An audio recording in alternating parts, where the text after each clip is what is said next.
Sa mga naghahanap dyan ng Suzuki Raider, eto, meron sila dito mga karepo. Itong dalawang Aerox na version 1, no? Ito, dalawa, pareho pang black. Sa mga naghahanap dyan ng NMAX ABS na version 2, eto, meron sila dito.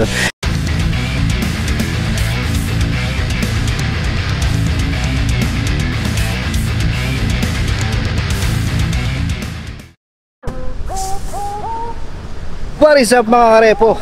Welcome kayo sa panibago kong repo update. So kung ikaw ay mahilig sa motor at naghahanap ka ng mura, second hand at installment na motor, ang channel na to ay para sa iyo. Kaya kung hindi ka pa nakasubscribe, i-click mo na yung subscribe button at ang notification bell, sa ganun ay ma-notify pa kita sa mga susunod ko pang ilalabas na repo update. Sa mga hindi pa nakakapanood ng last episode ko, ito yung thumbnail nya. Ilalagay ko na lang sa description yung link ng video para kung gusto nyo panoorin, i-click nyo na lang. At kung magustuhan nyo man itong video na ito mga karepo, pindutin nyo lang yung like and share button dyan sa baba ng video. At malaya kayo mag-comment dyan sa comment section kung ano ba magiging opinion nyo sa mga motorsiklo na makikita nyo ngayon sa video ko. Alright mga karepo, kung sakaling may magustuhan kayo dito na unit or model ng motorsiklo at balak nyo mag-apply ng installment, ilalagay ko na lang dyan sa screen yung requirements nila, screenshot nyo na lang. At para naman sa mga magtatanong ng location, ang address nila dito mga karepo is 5798 sa corner P2 Aswin Street, Cupao, Quezon City. Ilalagay ko lang din dyan yung contact number nila para kung sakaling gusto nyo kumuha ng para kung sakaling malayo kayo, pwede kayo tumawag muna dyan. At kung malapit kayo, pwede kayong tumawag. Kung malapit kayo, pwede kayong bumisita na mismo dito sa branch nila. So yun mga karepo, no? So hindi ka na patatagalin to, mag-i-start na ako mga karepo. Alright, dito muna tayo mga karepo sa Honda Click nila. Ito yung mga Honda Click nila version 2 mga karepo. Alright, kung mapapansin nyo, iba dito walang presyo. So hanap lang tayo ng example na presyo ng Honda Click nila dito. Katulad nitong version 2, ito sa ang sample price nila, yan, katulad nito 56,564. Tapos pag kinuha siya ng installment mga karepo, as usual, zero down payment yan. Alright, so wala na kayong lalabas. Ang babayaran nyo na lang dito mga karepo yung change ownership mga karepo. Alright, so mag-ready lang kayo ng siguro more or less 3,000. Alright, so ito mga karepo, yan, nagre-range lang ng 50 plus itong Honda Click version 2 nila, no? Tapos sa appearance siya mga karepo, yan, check nyo na lang. Tapos sa condition niya, kayo na bahalang tumingin dito mga karepo. Pero ito kasi may issue na kung mapapansin nyo. Pero itong nandito, ito okay pa naman to. Katulad nito isang to, okay pa siya. Ito rin.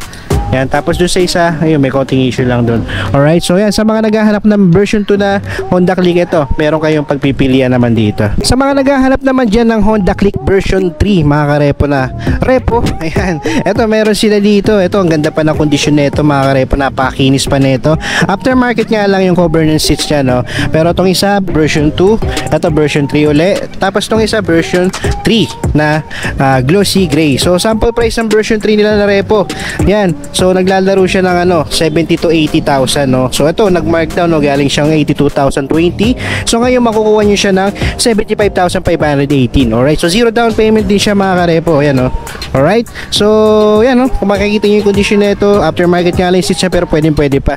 Sa mileage mga karepo, hindi ko mapakita kasi naka digital panel yan, ganyan. Alright, so para naman sa mga naghahanap dyan ng tipid sa gasolina na motorsiklo or scooter, ito marirecommend ko sa inyo Honda Beat. Napakatipid sa gasolina niyan. Alright, so nag-range lang ang price ng Honda Beat nila sa 52 hanggang 60. Alright, itong isa is nasa 52,710.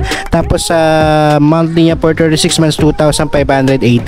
Alright, so yan, kung makikita nyo naman yung condition niya, magdedepende sa inyo yan pag nakita kayo ng issue, katulad nito. Alright, so may nakita naman ako matino-tino, katulad nito, tsaka ito mga karepo. Ito nga lang, medyo mataas lang na konti, nasa 60,479, pero sa monthly niya is 3,390. Alright, so ito mukhang all stock pa to.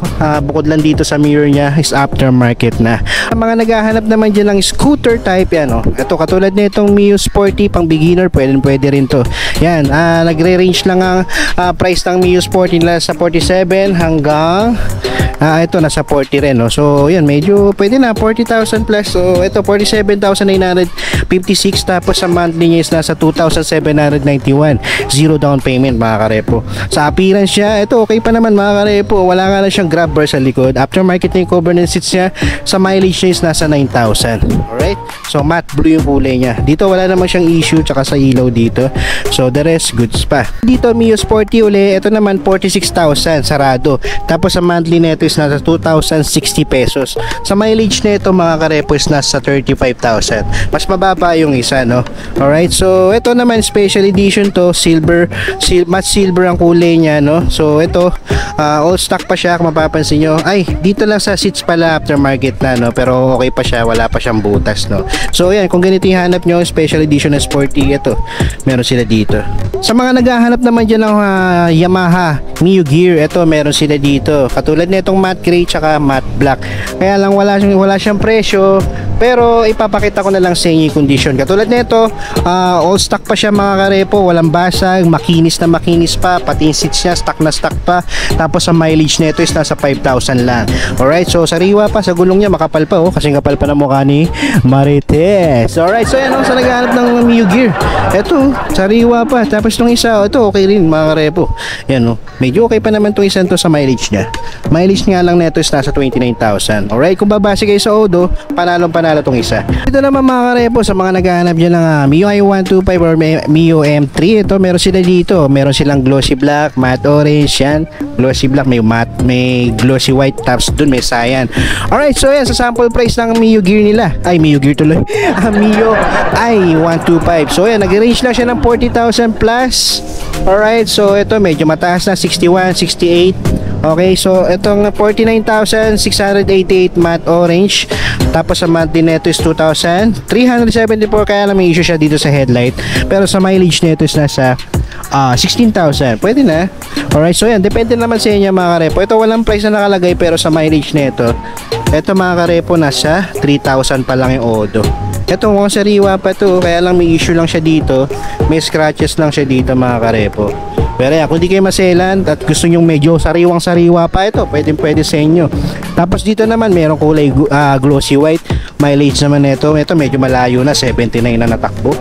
Tapos itong isa, matte blue, sa mileage niya sa 21. Wala siyang price na nakalagay, pero itong isa, ito naman is cyan, no? Ito naman nagkakalaga ng 58,420. Tapos pag kinuha siya ng installment, nasa 3,291 yung monthly yan, no? Tapos sa mileage nito is nasa 11,000. Ito, pwede pa itong mga karepo. Sa mga naghahanap naman dyan ng Suzuki Bergman Street, eto, meron silang available na reposes dito. May naliligaw lang ng Suzuki address dun sa dulo. Alright, so yan. Sa price range ng ano nila, mga karepo, ng Bergman nila, nag-range lang siya ng 52,000. Yan, 50 plus. Alright, so ito, 52,610. Tapos sa monthly neto is 3,014. Yan, sa condition niya, yan, kung makikita nyo, may mga scratches na siya. Tapos sa headlight niya, okay pa naman mga karepo. Alright, so yan, salute sa mga kabred ko dyan sa chapter ko sa Mata chapter. Alright, so salute sa inyo mga bred. Alright, so dito naman kulay black. Alright, so ito naman, ang price nito is 58,680. Tapos sa monthly nito is 3,304. Alright, ito nga lang walang visor mga karepo, pero goods pa headlight pati signal. Tapos sa pairings niya, mga minor scratches lang sa side, sa shield niya okay pa naman. Stock pa yung seats niya mga karepo, kaso meron na siyang konting signature ng pusa. Alright, sa mga naghahanap din ng Suzuki Raider, eto, meron sila dito mga karepo. Eto, nag-range lang ng 60 plus. Katulad nito, 69,119. Tapos sa monthly niya, pag ginawa siya ng installments, 3,803. Alright, so sa condition nito, eto maganda, oh. Maganda pa yung condition nito mga karepo. Alright, so yan, sa fairings niya, sa seats niya, wala pang malaking butas. Meron nga lang konting scratch, pero yan, kung di na kayo maselan, pwede pa yan, no? Pero kung maselan kayo, pwede yung palitan, mura lang yan. Headlight niya, importante, walang basag. Sa front fender niya, buong buo pa, may sticker lang. Sa gulong niya, makapal pa, oh. Kasing kapal pa ng mukha ng chismosang kapitbahay nyo. Dito naman mga karepo, ito, hindi ko napapakita sa inyo to. Alam ko kasi may issue tong mga motorsiklo na nandito. Alright, may napansin lang ako dito. Share ko lang sa inyo mga karepo. Yan, nakakita na ba kayo ng PCX na electric? Ito, meron sila dito. Pero hindi yata for sale to. Pang ano nila to, service unit nila. Yan, no, PCX na electric. Ayan, no, makikita nyo dito. Yan, electric yan. Wala kayong makikita ng ano dyan, muffler. Right? PCX electric, oh. Meron sila dito. mga karepo, sa mga naghahanap dyan na pwede pang tricycle, pwede pang service, yan, pwede pang negosyo. Ito, TMX tsaka Barako, pwede ito mga karepo. Dito muna tayo sa Barako. Ayan, ang price range ng Barako nila naglalaro lang sa 60,000 plus tsaka hanggang 70. Alright, so ito na yata yung pinakamababa, 64,476.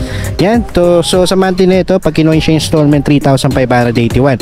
Mileage niya 31,000. Alright, so sa kondisyon niya, yan, okay pa naman siya mga karepo. Headlight niya buo pa. Itong isa, ganun din. Ito medyo sariwa. Mileage nito, yung mapapansin nyo, 3,000 lang. O to, sariwa pa to. Alright, kaya medyo mas mahal pa siya ng konti kumpara mo dito sa isa. Sa mga naghahanap naman dyan ng Honda TMX, ito meron sila dito. Katulad nito, isa to, wala nga lang presyo pero maganda pa yung kondisyon, mukhang bago pa. Mileage nito is nasa 8,000. Yan, 8,000 pa lang yung tinakbo nito mga karepo. Yan, all stock pa siya. Alright, so dito naman, TMX Supremo, ito meron sila dito. Alright, so sa price nito, 73,181. Sa monthly niya for 36 months, 3,997. Sa mileage niya is nasa, ano to, 2,000 pa lang tinakbo nito. Pwede na to, sariwa pa oh. Yan. Alright mga karepo, nakita ako dito dalawang Aerox na version 1 oh. Ito, dalawa, pareho pang black. Alright, so Aerox 155 version 1. So, walang presyo tong isa, pero sa kondisyon na ito mga karepo, yan, check nyo na lang. Okay pa naman yung seats niya. Seats niya. Alright, so sa fairings niya, goods pa naman. Tapos sa headlight, okay pa naman, may dagdag auxiliary light. Pwede nyo tanggalin kung hindi nyo trip. Tapos dito may sticker lang, pwede nyo tanggalin niya mga karepo, no? Tapos may mating na rin siya. Alright, so yan, the rest okay naman to mga karepo. Yan, di nga lang natin makita yung mileage kasi digital panel to. Alright, so dito isa, ito may price. So ang price is 70,762. Tapos ang monthly net is 3,881. Alright, so para sa akin, sa 70,000 tong version 1 na to, medyo mahal pa siya, no? Pero yan, magdidepende sa inyo kung trip nyo tong ganitong unit na, kung ganitong model, pwede naman mga karepo. So papakita ko sa inyo yung condition nito. Aftermarket na yung cover ng seats niya mga karepo. Yan, pero pwede pa siya. Fairings niya, goods pa. Mileage niya, hindi natin makita. Kaya lang may nakita ako ditong issue sa panel niya, no? Mukhang may problema yung panel niya, no? Panel gauge niya. Okay, so yan, magdidepende sa inyo yan. Alright, so pagdating naman dito sa headlight niya, signal okay pa naman, front fender, gulong niya makapal pa. Kasi kapal pa na mukha ni Roelio, ang lalaking chismoso. Alright, and last but not the least mga karepo, meron sila ditong NMAX, kaya lang wala siyang presyo. Ang version nito is version 2 na matte green. Alright, so yan, pwede nyo puntahan to kung sakaling NMAX na ganito ang hinahanap nyo. Bisita lang kayo rito. At kung malayo kayo, pwede kayo tumawag sa number na sa description at sa comment section mga karepo. Alright, so yan, all stock pa siya. Seats niya stock pa. Pairings, maganda pa yung condition. Wala pang basag or scratches. Walang butas yung seats. Mileage, tanong nyo na lang sa kanila. Alright, so wala siyang visor. Yan, na usong-uso kayo, no? Tinatanggal sa NMAX yung visor, no? Pero ako, mas okay siyang may visor, no? Pero yan, yun ang trip ng iba eh. Walang visor na NMAX. So yan mga karepo, no? Sa headlight naman niya, yan kung makikita nyo, meron lang siya dito konting parang gas-gas lang, pero hindi naman siya malaki. Alright, so pagdating sa head signal, okay, may auxiliary light siya dito. So sa gulong niya makapal pa. So yeah, depende sa inyo mga karepo. Sa mga naghahanap dyan ng NMAX ABS na version 2, ito meron sila dito. Dito may mga motorsiklo rin sila, kaso may mga issue to, no? Sayang to mga karepo. PCX, durug-durug. Yan, no? Kaya lang mahal ng presyo. Pero yan, hindi ko na papakita sa inyo to kasi may issue to, alam ko. Alright, so yan mga karepo, no? So that's it for today. Sana meron ako na ipakita sa inyo na hinahanap nyo. So yun mga karepo, maraming salamat.